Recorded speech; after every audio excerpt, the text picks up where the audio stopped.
Hey friends, this is Scott and I'm here with this week's tech tip. Last week we talked about using forms in different ways in our classroom, and one of the things that I threw out there was using a form to digitize those old fill in the blank worksheets, guided notes, open notes, whatever you want to call them, but using a forms format for those. One, it digitizes it so the kids can type their answers rather than write it. I know there's all kind of discussion out there on the importance of writing things, and I totally get that.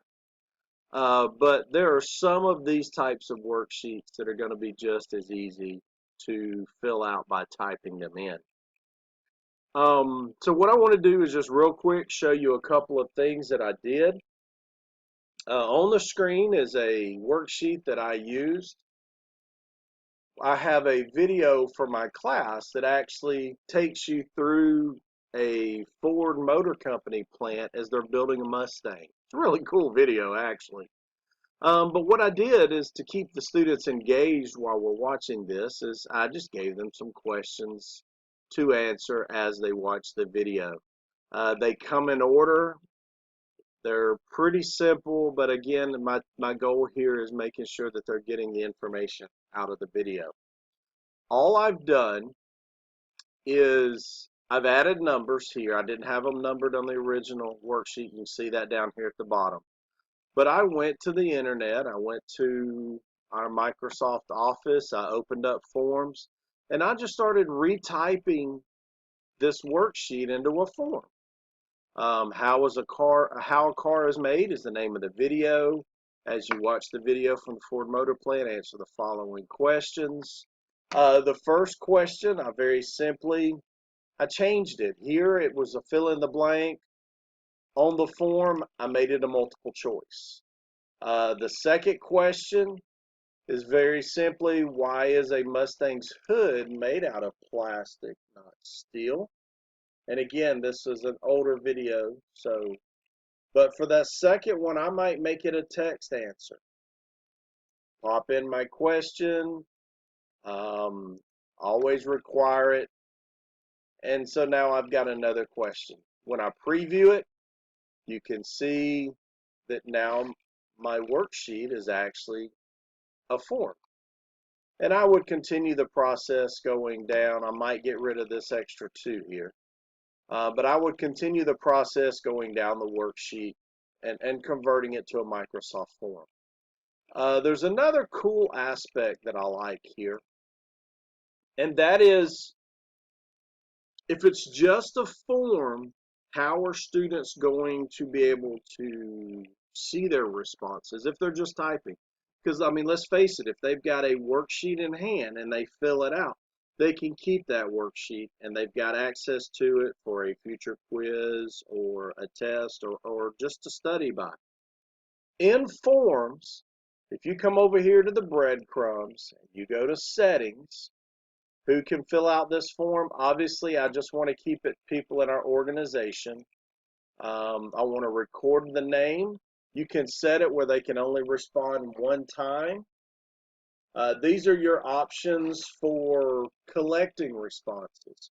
Maybe you don't want to accept the responses after a certain time. You can just uncheck it and no one else can respond to your quiz.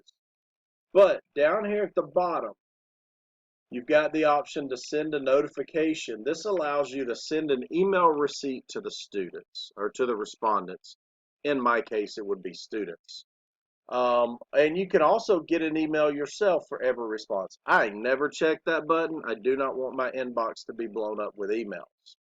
But what I do want to show you is what the students get, okay? In Microsoft Forms, when they respond, they get an email that says, thanks for responding. Thanks for filling it out.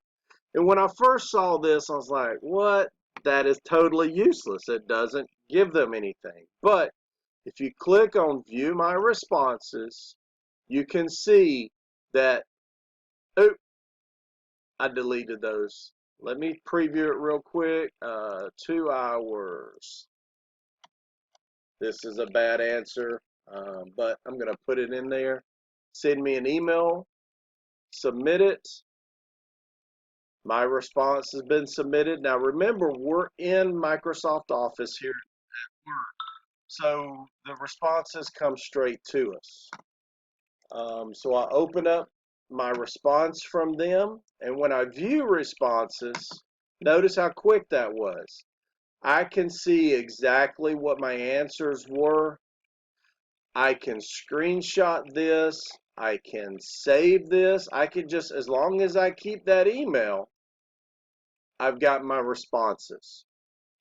I hope this helps a little bit, kind of lets you see just one of the many ways that you can use forms in the classroom. But again, it took me very little time to go from a worksheet like this